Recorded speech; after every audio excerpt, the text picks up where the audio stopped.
زبور نمبر 19 میر مغنی کے لیے داؤد کا مزمور۔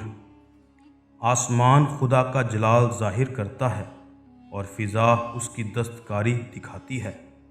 دن سے دن بات کرتا ہے اور رات کو رات حکمت سکھاتی ہے۔ نہ بولنا ہے نہ کلام، نہ ان کی آواز سنائی دیتی ہے۔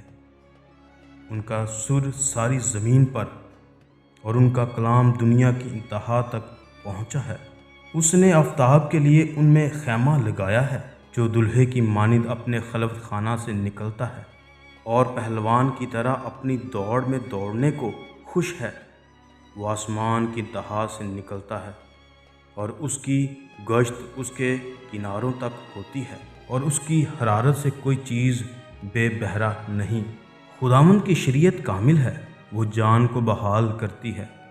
خداوند کی شہادت برحق ہے، نادان کو دانش بخشتی ہے۔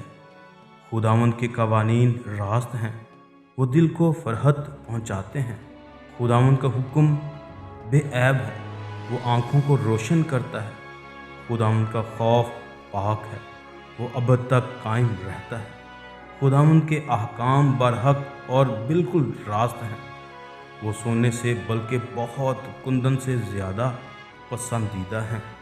وہ شہد سے بلکہ چھتے کے ٹپکوں سے بھی شیریں ہیں۔ نیز ان سے تیرے بندے کو آگاہی ملتی ہے، ان کو ماننے کا اجر بڑا ہے۔ کون اپنی بھول چوک کو جان سکتا ہے؟ تو مجھے پوشیدہ عیبوں سے پاک کر، تو اپنے بندے کو بے باکی کے گناہوں سے بھی باز رکھ۔ وہ مجھ پر غالب نہ آئیں تو میں کامل ہوں گا اور بڑے گناہ سے بچا رہوں گا۔ میرے منہ کا کلام اور میرے دل کا خیال تیرے حضور مقبول ٹھہرے۔ اے خداوند، اے میری چٹان اور میرے فدیہ دینے والے۔ خداوند کے پاک کلام کے پڑھے سنے جانے پر خداوند کی برکت ہو، آمین۔